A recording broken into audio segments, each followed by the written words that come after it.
Hey guys, I want to make a quick video here to show some helpful tips and tricks on the Trimble Access. So hopefully these will help you out in the future. The first one is in regards to an alignment, and I'm sure you've run into this problem before. You upload an alignment, and because of the way the alignment's built, when you select the alignment, there's the entire line segment highlights, and you just want to stake out to one single line. So the way around that is to go into your layer options, and you can check mark this explode polyline, and it'll break down each line segment.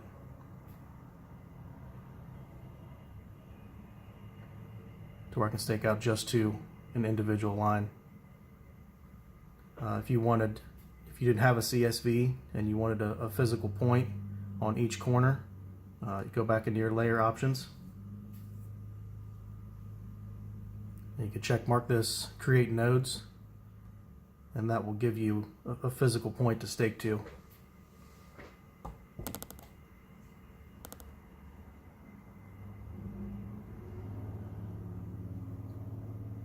So now I can stake out to each one of those. Another good practice is to change the colors of your alignment. A lot of times you get in the field and some of those light colors make it really difficult to see in the sunlight. So if you go back into your layer options, you can check mark this monochrome, and that will turn your entire alignment dark black.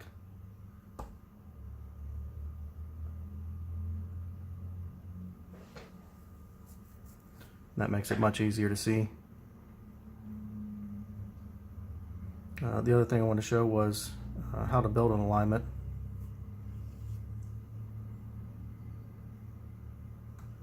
Turn this guy off.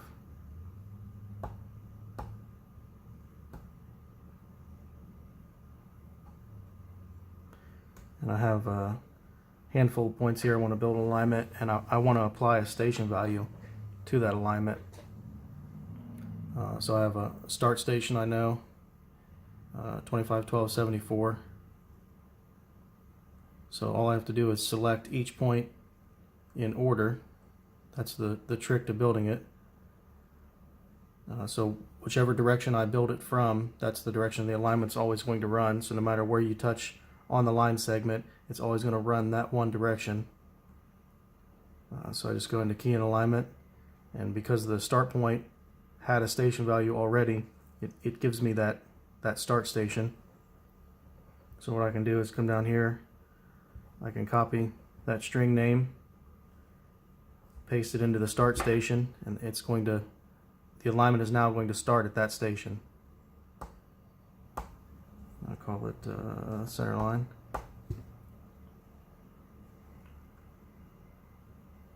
And you notice it's showing station values there. You can just turn those off or on in your options. And so if I wanted to take a shot, and we'll just call it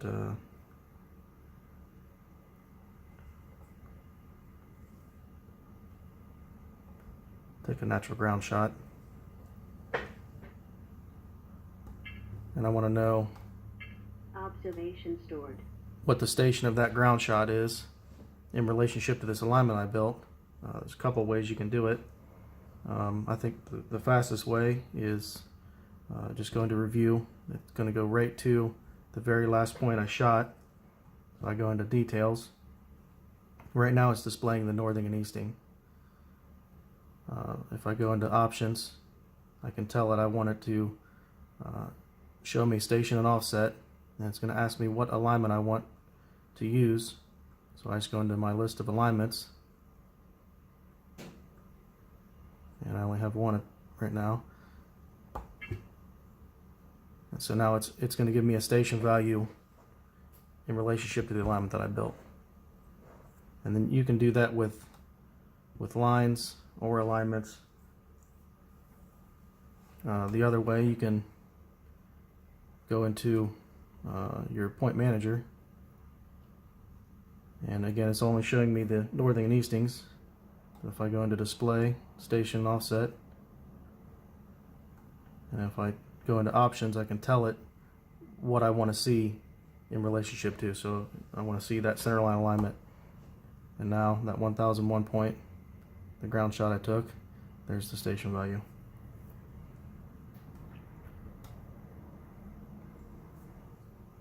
There's a lot of different things you can look at on that point. You can, if you want to know, say if that's a control point and you want to punch it in Google Earth to see where it falls, or if you want to throw it in your Garmin, you go back in that options and it'll give you so many different ways to view that point.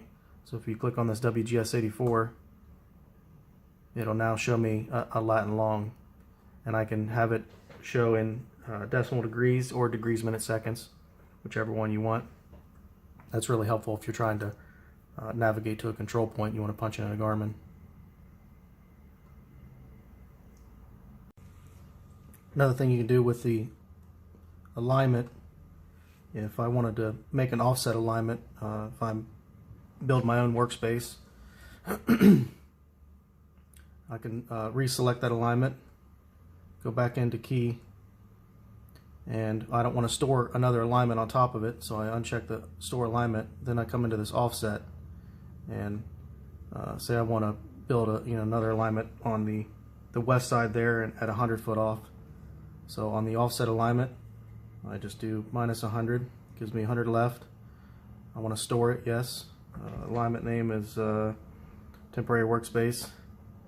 No string name needed.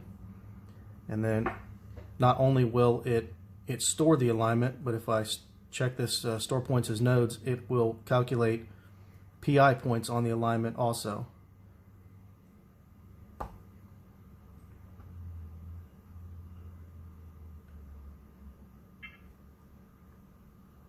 So it gave me, let's turn these station values off. It gave me the alignment at 100 foot offset, and it even created PI points on that.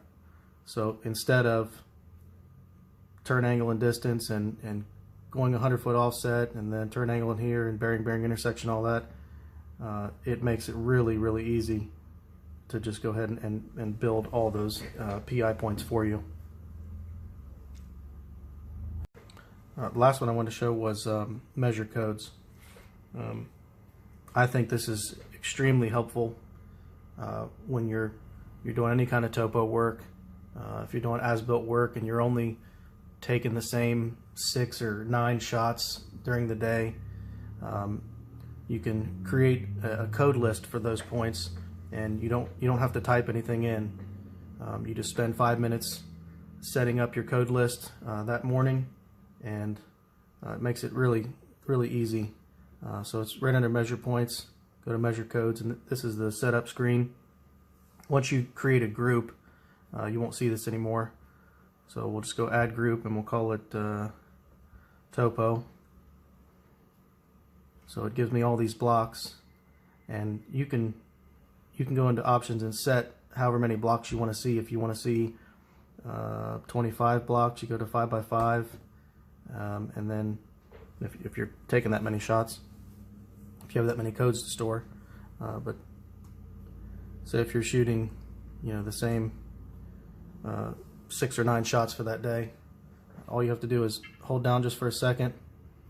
It'll go into your feature library, and you can call it, we'll call this first one natural ground.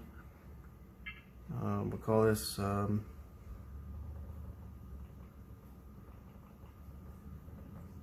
borehole, and so on and so forth. If you have multiple groups, if you're shooting utilities and you want to break down a group by utilities, you can just add the next group, and you could call this one electric.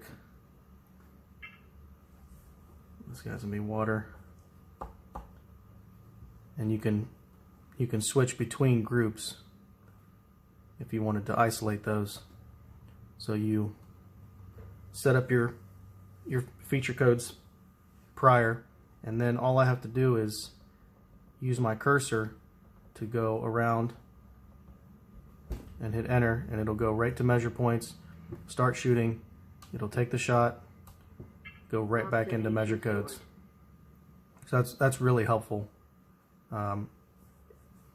It saves a lot of time in typing your codes out. The one thing you want to do is the first shot of the day, you want to take it in measure points, because your point names will always default to the previous job or maybe a couple of days prior. So your point names might be out of order. But once you take one shot in measure points, once you go into measure codes, they're always going to default from there on out for that day.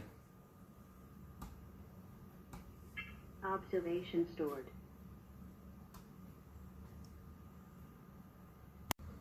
Another nice feature that measure codes is if you're doing any kind of grid work and you're shooting left to right and then right to left. If I'm doing a railroad topo and I'm shooting natural ground and then edge of gravel, edge of ballast, railroad 1, railroad 2, edge of ballast, back and forth, I can come down to this options and I can make it zigzag. So all I have to do is, once I start my first grid, if I hit enter, it'll take the natural ground shot and it'll automatically jump the block for me. So all I have to do is walk to the next point and hit enter, and it will walk each block. And then at the end, it will start here and it'll work itself backwards. So again, really quick, really helpful. Spend 5 minutes setting your codes up and let the system do the work for you. So if you guys had any other questions and maybe you have some faster ways of doing things, or you want to see something more in depth, don't hesitate to ask, comment on the video. Hopefully these will help you out in the future. Thanks for watching.